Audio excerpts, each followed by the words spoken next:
Assalamualaikum warahmatullahi wabarakatuh. Apa kabar Ananda? Berjumpa lagi dengan pembelajaran bahasa Indonesia. Semoga Ananda di rumah tetap sehat dan selalu semangat ya. Nah, hari ini kita akan belajar mengenai menelaah struktur dan kebahasaan teks eksplanasi. Nah, ada yang tahu menelaah itu apa?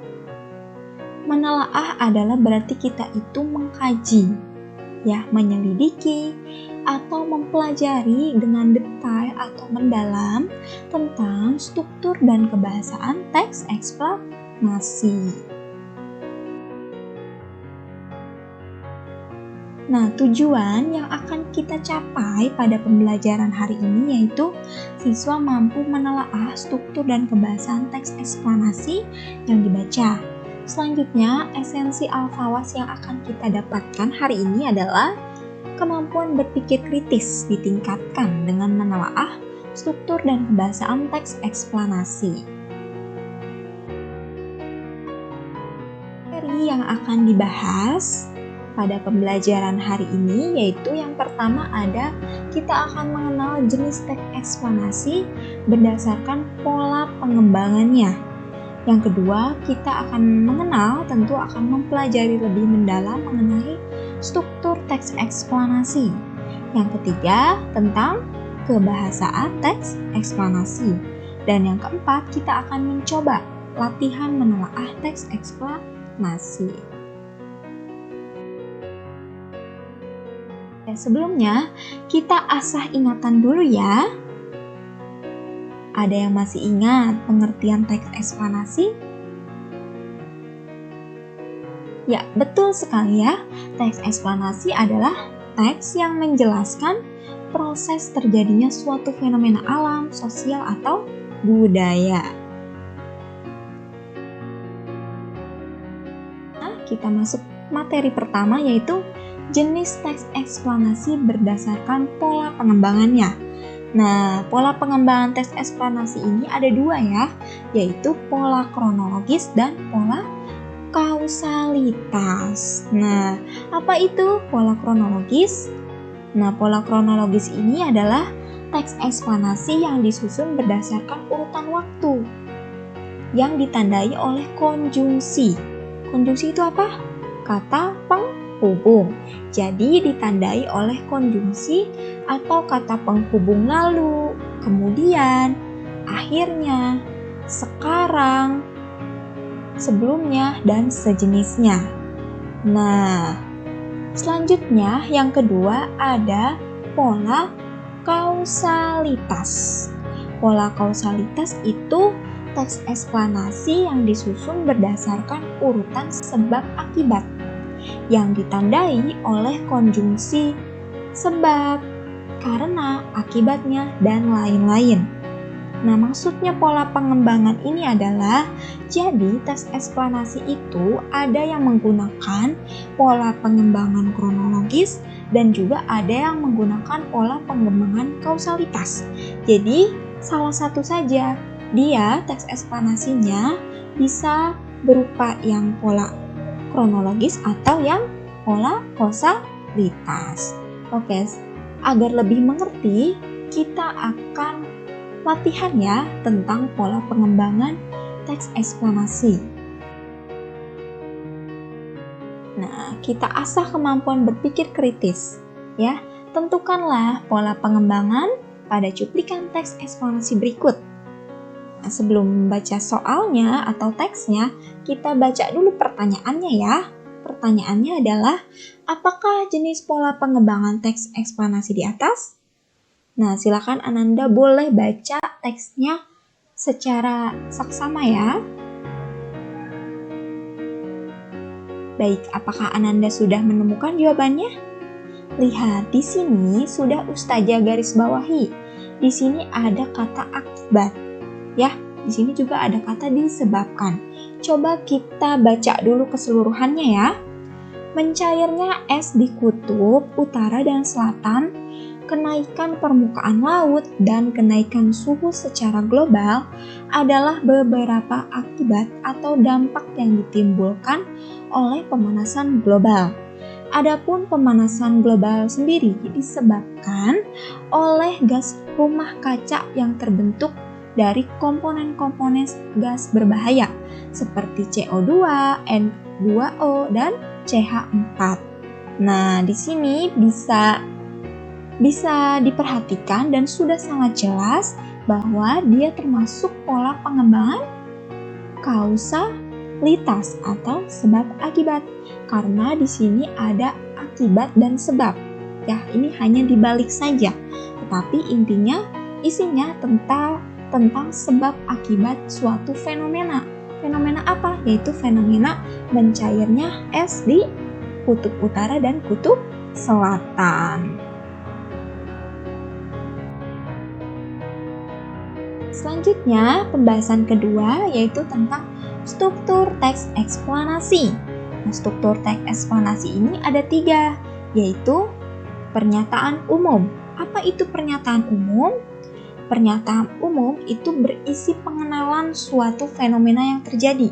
Jadi berupa gambaran umum fenomena yang terjadi. Jadi hanya pengenalan dulu di dalam struktur pernyataan umum. Yang kedua ada deretan penjelas. Deretan penjelas berisi apa? Proses terjadinya suatu fenomena, baik secara kronologis ataupun kausalitas. Nah, jadi di dalam struktur deretan penjelas ini sudah menjelaskan proses terjadinya fenomena itu, baik secara kronologis. Maksudnya kronologis apa tadi? Berdasarkan urutan waktu. Misalnya, bagaimana fenomena itu bisa terjadi? Nah, bagaimana proses terjadinya fenomena itu? Nah, itu maksudnya secara kronologis berdasarkan urutan waktu ya. Jadi diurutkan ya proses-proses terjadinya fenomena tersebut. Nah, kalau yang kausalitas seperti apa? Yang secara kausalitas tadi, kausalitas artinya berdasarkan sebab akibat. Mengapa fenomena itu bisa terjadi? Nah, itu dijelaskan sebab akibatnya. Fenomena itu bisa terjadi. Oke, yang ketiga ada interpretasi. Interpretasi itu apa sih? Interpretasi adalah berupa kesimpulan penulis atas sesuatu yang telah terjadi. Nah, tadi kan sudah dijelaskan oleh pernyataan umum, deretan penjelas. Nah, disimpulkanlah ya oleh penulis tentang hal yang sudah dijelaskan oleh struktur sebelumnya. Oke, paham ya mengenai struktur teks eksplanasi?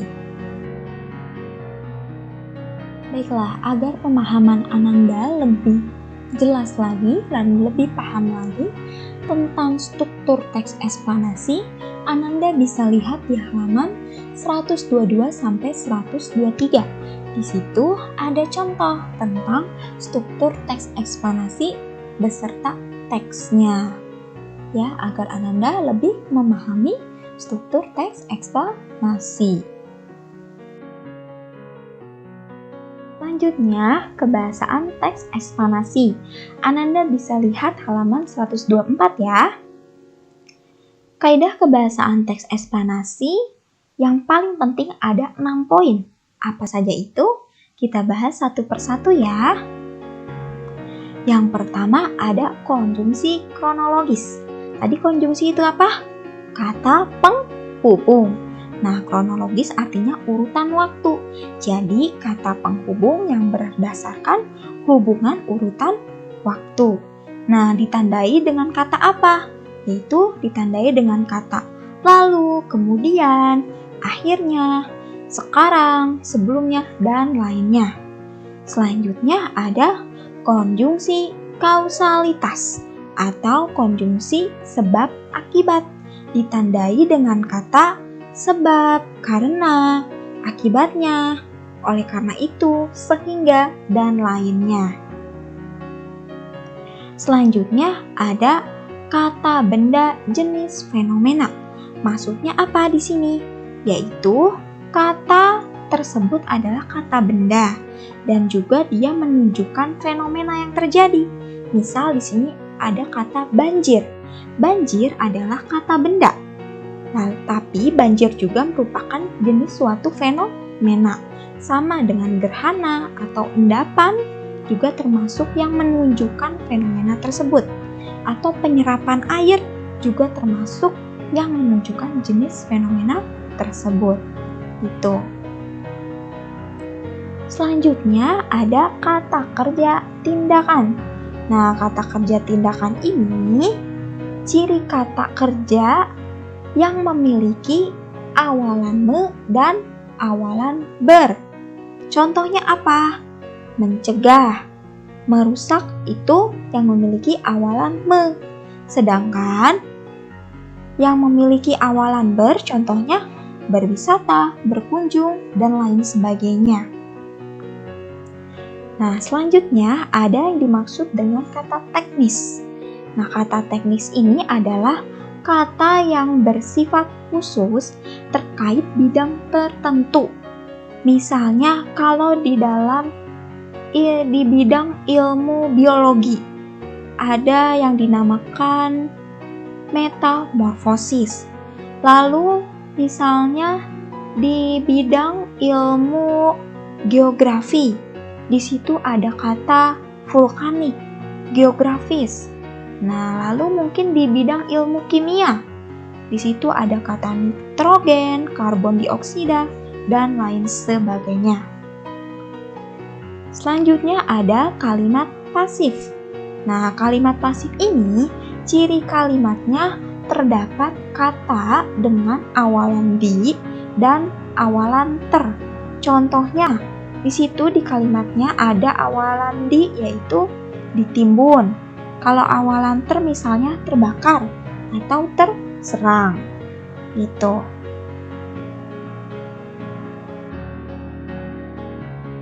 Ananda, di sini ada tugas yang harus dikerjakan. Tugas latihan menelaah teks eksplanasi.